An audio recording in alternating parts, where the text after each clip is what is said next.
Vamos a pasar a la fase intermedia cuando tengamos la sospecha suficiente.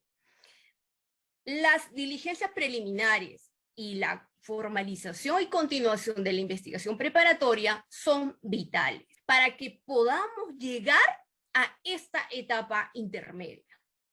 Y esta etapa intermedia es vital porque en muchos casos va a depender de esta etapa de que tengas éxito o pierdas el juicio en el juicio oral, porque esta etapa es la etapa del saneamiento procesal.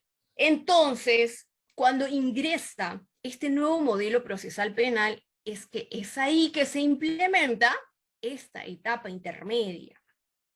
Anteriormente existía lo que es la etapa de la acusación, pero era simplemente un caminito para llegar al juicio oral. Pero en la actualidad no. Esta etapa es la etapa de control. Deben pasar solamente los casos en donde se ha realizado el control formal, el control sustancial y los medios probatorios pertinentes, conducentes y útiles que van a acreditar la teoría del caso del Ministerio Público o la teoría del caso de la defensa. Entonces, ¿cuál es el rol del juez de investigación preparatoria que va a llevar a cabo la fase de control en la etapa intermedia? Puede realizar el control de oficio. Entonces, si la defensa no hace una correcta observación o control, no quiere decir que el juez también tiene que omitirlo. Tiene que cumplir con lo que establece el Código Procesal Penal. Entonces, ¿qué es lo que están realizando muchos jueces? Están viendo esta etapa como un pasito más para el juicio oral y no le están dando la importancia que amerita esta etapa. Y otra cosa más, se comete desigualdad. Cuando el juez ordena que se corrija la imputación que realiza el Ministerio Público, lo devuelve en algunos casos hasta 15 veces. Si el Ministerio Público hizo una mala acusación, lo que debería hacer el juez es darle una oportunidad, pero si en una segunda oportunidad no cumple con lo que establece el Código Procesal Penal, debe ser rechazado de plano, por igualdad de armas y porque todos somos iguales ante la ley y no podemos ir favoreciendo al Ministerio Público solamente. También es importante señalar de que nos encontramos en un modelo mixto, o sea, no es netamente oral este nuevo modelo en el que nos encontramos en el Perú. Primero escrito y después oralizas. Entonces, teniendo en cuenta ello, hoy vamos a hablar respecto a la acusación en esta fase intermedia del modelo procesal peruano. Muy bien. ¿Qué es lo que sucede en esta etapa intermedia? El fiscal, una vez que considera de que ha terminada el plazo o haber recabado los elementos de convicción, analiza y dice, existen elementos de convicción a nivel de sospecha suficiente, razón por la cual es que voy a acusar a este imputado. Entonces prepara su acusación y te lo presenta dentro del plazo establecido al Poder Judicial para que corra traslado a las partes, en este caso a su domicilio procesal de los imputados. Eso hablando de la acusación netamente. Pero también el Ministerio Público puede presentar una acusación mixta. Puede presentar una acusación por algunos imputados y sobreseimiento por otros. Entonces presenta acusación y sobreseimiento en esta etapa intermedia al Poder Judicial. ¿Por qué es que por algunos presenta sobreseimiento y por algunos acusa? Porque sabemos que a veces el Ministerio Público apertura investigación por un grupo de personas y no necesariamente todas esas personas tienen relación con el hecho imputado por el Ministerio Público. Entonces, en la investigación preparatoria aparecen elementos de convicción de descargo que esclarecen los hechos por algunos. Por lo tanto, lo que amerita evidentemente es pedir el sobreseimiento. ¿Por qué pedir el sobreseimiento y no lo archiva él mismo? Porque la facultad que tiene el fiscal para poder archivar solamente está en la etapa preliminar. Una vez de que se haya formalizado la investigación, definitivamente esa facultad ya no la tiene el fiscal, ya no puede archivar el fiscal. Tiene que pedir un sobreseimiento al juez. Ya está en las manos del juez aceptar ese sobreseimiento o no. Dependerá de la fundamentación y los motivos por el que lo pide el Ministerio Público. Pero también, por supuesto, el abogado de la defensa del imputado también puede pedir el sobreseimiento si es que lo considera. Entonces, en esta etapa intermedia, lo que vamos a tener es una acusación o una acusación mixta. Ahora, ¿cuál es la finalidad de esta etapa intermedia? Nos dice la Corte Suprema en el Acuerdo Plenario 5/2009, en el fundamento 17, dice que esta etapa tiene la finalidad de controlar, examinar, admitir y preparar. ¿Controlar qué cosa? Controlar los resultados de la investigación preparatoria, examinar la acusación, supervisando los defectos formales y sustanciales para que pueda pasar a la siguiente fase, porque la etapa intermedia también tiene fases, la fase de control formal, la fase de control sustancial y la fase del ofrecimiento de medios probatorios. Entonces, para pasar a la siguiente fase, a la fase 2, primero tenemos que agotar la primera fase. Si no pasamos la valla de la primera fase, se devuelve la acusación al Ministerio Público. O en todo caso, si estamos en control sustancial, a lo mejor se archiva el caso. Ya no se llega al juicio oral. Entonces, examinar significa de que el juez tiene ese deber y obligación conforme lo establece el Código Procesal Penal. Supervisa si existen defectos formales y sustanciales, si la imputación está correcta, dependiendo de las fases. Admitir los medios probatorios. Tienen que ser minuciosamente controlados, prueba por prueba. Si efectivamente son conducentes, relevantes, útiles, para que puedan pasar. Y por supuesto la defensa está controlando para que el juez pueda admitirla. Por ello es que vamos a ir preparando de manera adecuada, vamos a sanear para que llegue al juicio oral todo bien ordenadito. Los medios probatorios que son pertinentes, conducentes y útiles para que sean actuadas en la etapa del juicio oral. Entonces, por eso es que es la labor importantísimo del juez que está en esta etapa, pero también de los abogados, de la misma manera del representante del Ministerio Público. Ahora bien, ¿cuáles son esas partes o esas fases que señalábamos en esta etapa intermedia? Las fases tenemos la etapa de la observación formal en principio, la etapa de la observación sustancial y el ofrecimiento de medios probatorios. Cuando el Poder Judicial recibe la acusación del Ministerio Público, lo que va a hacer correr traslado a la defensa, a los imputados, y le da un plazo único de 10 días. En esos 10 días tienes que haber analizado minuciosamente la acusación para ver, en principio, si la imputación es correcta, si se está violando el principio de congruencia, Si se adjuntaron los elementos de convicción, ya en físico, para poder controlar, y los medios probatorios, también en físico. Porque si no lo hacemos nosotros, desde mi experiencia, el juez no lo va a hacer. Entonces, en principio, lo que vamos a analizar y verificar en una acusación va a ser la imputación necesaria.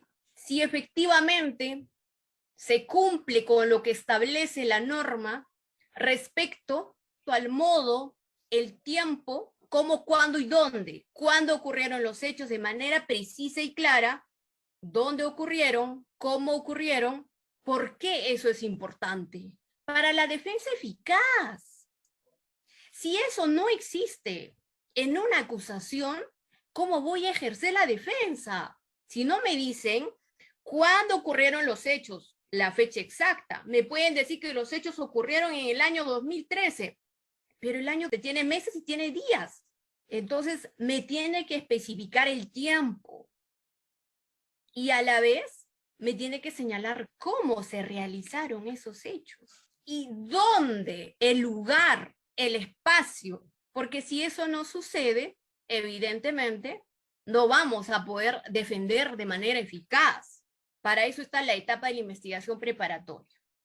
¿Para qué? Para que justamente pueda recabar elementos de convicción y corroborar de que si efectivamente esta persona ha cometido esos hechos imputados. Y que de los elementos de convicción que después se van a convertir en prueba para el juicio oral.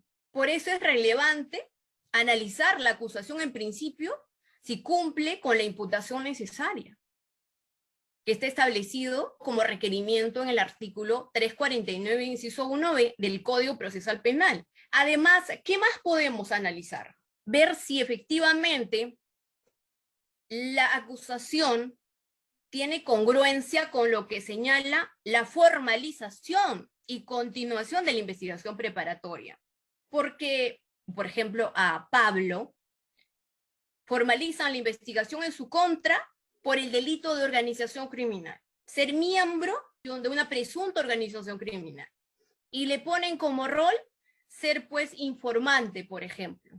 Y llega la acusación, y en la acusación, ¿qué es lo que viene?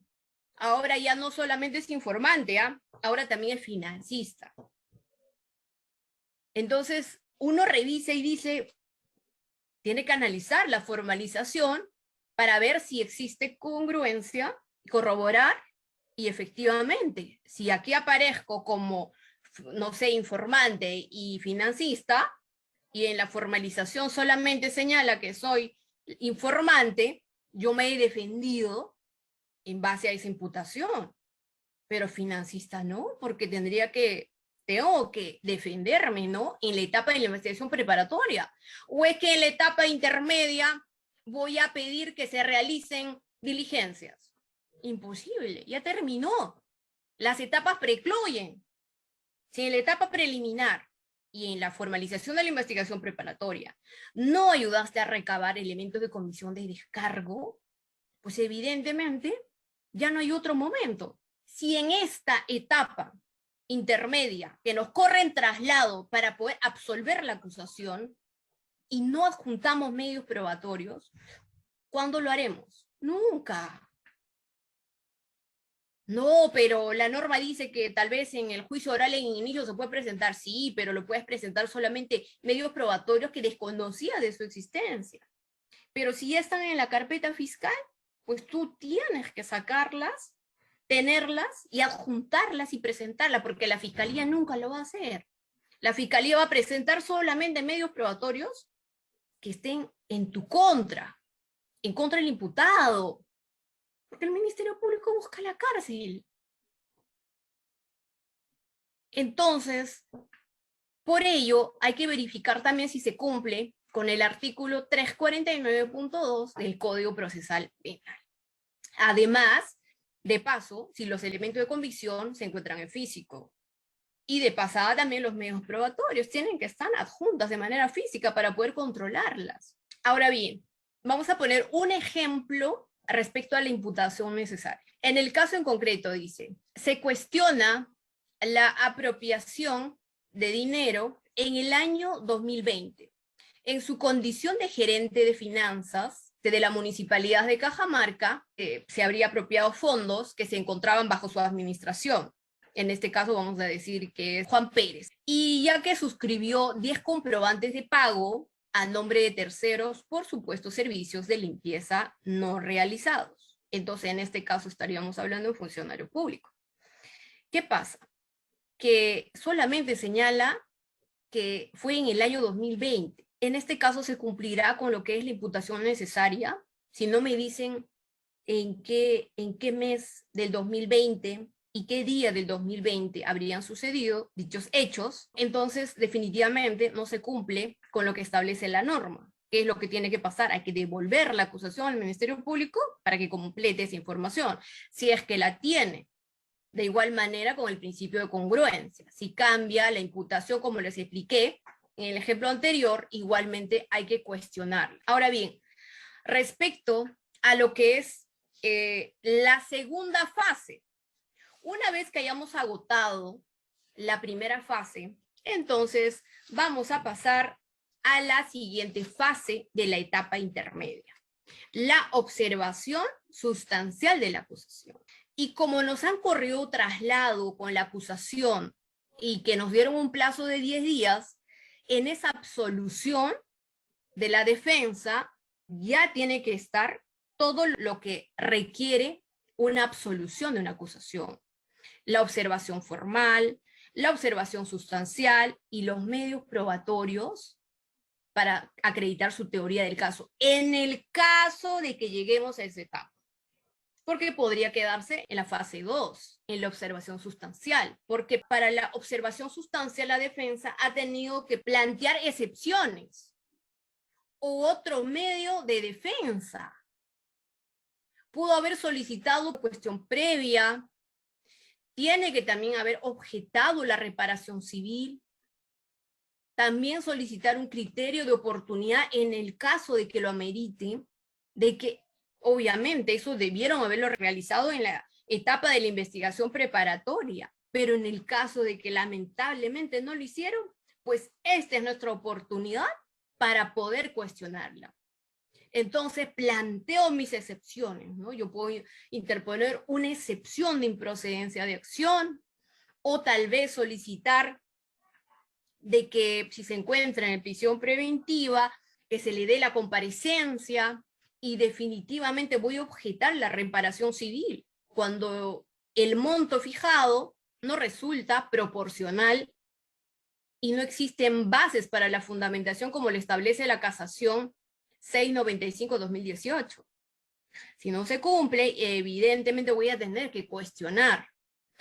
Y además, si yo voy a plantear una excepción de improcedencia de acción, significa de que yo estoy considerando de que el hecho no se ha cometido. Voy a atacar la tipicidad. Entonces, definitivamente voy a tener que objetar la reparación civil.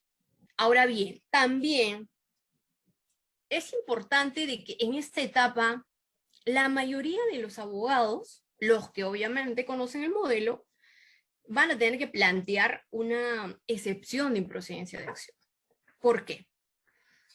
Porque la excepción de improcedencia de acción es un medio de defensa técnica que cuestiona la procedencia de la imputación.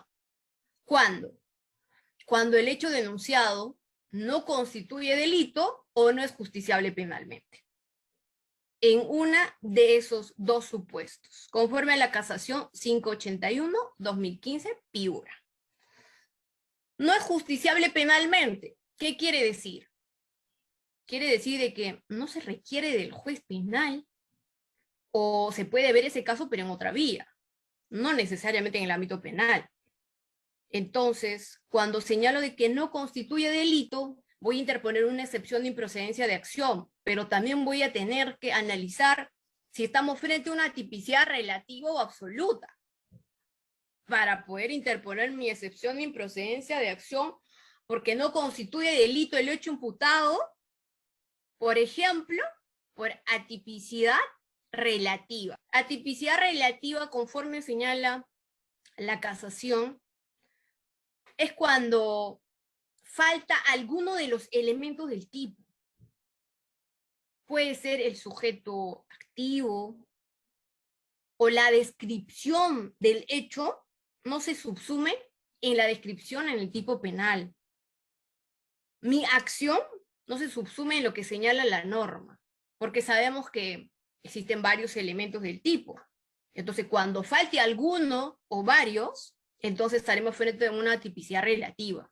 Si hablamos de la tipicidad absoluta, evidentemente, porque faltan los elementos del tipo, por la falta de adecuación directa. Pero también habíamos señalado de que podía interponer no solamente solicitar lo que es la excepción de improcedencia de acción, sino también en esta etapa intermedia, en la observación sustancial, puede solicitar el sobreseimiento. Y obviamente el sobreseimiento se va a tener que analizar y elegir en cuál de ellos encaja. Si encaja en alguno de esos causales, entonces evidentemente también vamos a plantear el sobreseimiento. Pero ¿cómo? Si hemos interpuesto una excepción de improcedencia, ¿eso también vamos a pedir sobreseimiento? Sí, por supuesto. Entonces tenemos que plantear todas las posibilidades que podamos tener en favor de nuestro patrocinado. Y los causales para pedir el sobreseimiento, por ejemplo, en el inciso 2 del artículo 344 literal A señala que el hecho no se realizó, el hecho sí se realizó, pero no se le puede atribuir al imputado. Si estamos frente a ese hecho, entonces podemos elegir ese inciso. O el literal B, el hecho es atípico, no reúnen los elementos del tipo o concurre en causa de justificación. Por ejemplo, cuando hablamos de concurre causa de justificación, si nosotros señalamos que a Pablo se le impute el delito de violación sexual de una menor de 18 años y mayor a 14 años, pero en la investigación preparatoria existen elementos de convicción que acredita que tuvo el consentimiento de la presunta víctima, ahí estaríamos frente a una causa de justificación. Si dio el consentimiento, definitivamente no estaríamos hablando de violación sexual. Entonces solicitaremos el sobreseimiento e invocaremos el artículo 344, inciso 2, literal B. Ahora bien, pasemos a la tercera fase, el ofrecimiento de los medios probatorios. Una vez que hayamos concluido con la fase 2 de control sustancial, de que lamentablemente la excepción de improcedencia de acción fue declarada infundada, sin embargo, se tiene la oportunidad de que se pueda ir en un recurso de apelación a la sala y tal vez llegar hasta la Corte Suprema. En el caso de que continuemos y pasemos a la siguiente fase ya para defendernos en juicio oral, entonces pasaremos a la siguiente fase, que es el ofrecimiento de los medios probatorios de las partes. Se empieza con el ofrecimiento del Ministerio Público. Entonces, ¿cuál es la labor de la defensa? Controlar de igual manera del juez si esos medios probatorios son pertinentes, conducentes y útiles. Cuando hablamos del ofrecimiento de medios probatorios, estamos hablando de los elementos de convicción que se recabaron en la etapa de la investigación preparatoria, las cuales se convierten ahora en medios probatorios en esta última fase de la etapa intermedia, y el cual va a subir saneado para juicio oral. Cuando hablamos de los medios probatorios, estamos hablando testimoniales, documentales y periciales. El abogado tiene que controlar, así como el Ministerio Público, que estén correctamente ofrecidas. Por ejemplo, en muchas ocasiones he tenido la oportunidad de enfrentarme con el Ministerio Público, de que presenta sus periciales, la declaración de los peritos los pone como testimoniales. Y evidentemente no cumple con lo que establece la norma. ¿Qué sucede? No se aceptan. Entonces se tiene que ofrecer conforme establece la norma. Entonces, esos peritos que eran relevantes para acreditar el delito imputado, tal vez, no van a pasar a actuarse en el juicio oral. Se puede reservar el derecho de ofrecerlos en el juicio oral, por supuesto, y veremos si la sala lo admite. Entonces, hablamos de los medios probatorios ofrecidos para el juicio oral. y se va a tener que controlar cada uno de esos medios probatorios, los testimoniales, documentales y periciales, si tienen relación directa con los hechos. Por ello tienen que ser pertinentes. Tiene que haber una relación entre la prueba y el hecho por esclarecer, conducente. Nos va a conducir a qué? A esclarecer los hechos, a acreditar la teoría del caso del Ministerio Público, de igual manera de la defensa. ¿Por qué? Porque me imagino de que la teoría del caso ya está establecido en la etapa intermedia. La teoría del caso se establece desde el primer momento. Varía en la etapa preliminar y la formalización de la investigación preparatoria, pero en la acusación ya no va a cambiar. Entonces ya tenemos una teoría del caso establecido y el cual nos va a servir en juicio oral estos medios probatorios ofrecidos para poder acreditarlos, para que sean actuados y posteriormente valorados. Entonces, estos testimoniales, documentales y periciales tienen que ser ofrecidos como tal. En testimoniales, los testigos directos, referenciales y que serán controlados. Documentales de igual manera que tengan relación directa con los hechos imputados, y las pericias son los peritos que van a declarar en base a las pericias que ellos realizaron, sobre cómo es que realizaron esas pericias, qué método ellos utilizaron, para que después sean analizadas y corroboradas por el juez, si tiene relación sobre lo que está en el contenido y con la conclusión, para preguntarles cómo es que llegaron a esa conclusión cuando ven que en el contenido señala cosa diferente. Entonces la defensa es la que también tiene que controlar prueba por prueba de igual manera. Ahora bien, cuando hablamos de la oposición a los medios probatorios, es lo que justamente les estoy señalando. La oposición a los medios probatorios es de que si tú consideras que no son pertinentes esos medios probatorios, no tienen que pasar a juicio oral. Porque si no va a pasar, como me pasa a mí en muchas audiencias de juicio oral. Llego a juicio oral, en el expediente judicial encuentro infinidad, 300 medios probatorios o 200 medios probatorios. Y analizando el caso, para el caso era suficiente 20 o 30 medios probatorios. ¿Qué quiere decir? Que no realizó control el juez, tampoco realizó control el abogado de la defensa, y la fiscalía creyó que era conveniente, pasó todo, ¿no?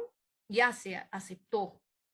No cumplió con su función el juez, por supuesto, y la defensa tampoco. Y no podemos decir de que no había abogado, claro que sí. El defensor público, en el caso de que no había una defensa particular, y el defensor público, porque es defensa pública, no quiere decir que no ejerza tiene que ejercer su función, si no, no se está cumpliendo con el derecho de defensa. Entonces, para que no suceda que en el juicio oral pase pues documentos que no son relevantes ni conducentes, todos los abogados deben cumplir con la defensa eficaz, tanto en la etapa preliminar, como en la formalización de la investigación preparatoria, como en la etapa intermedia y el juicio oral.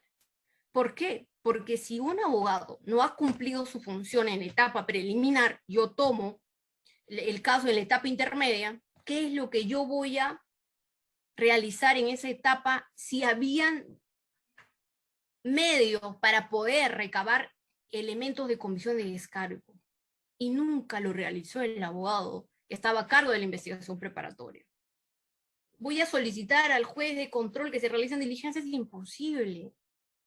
Lo mismo en la etapa intermedia, tiene que cumplir con su función. ¿Para qué? Para que en el juicio oral yo pueda ejercer una defensa eficaz. En esta etapa intermedia, si tú no presentas los medios probatorios que están en la carpeta fiscal, ya no se puede nunca.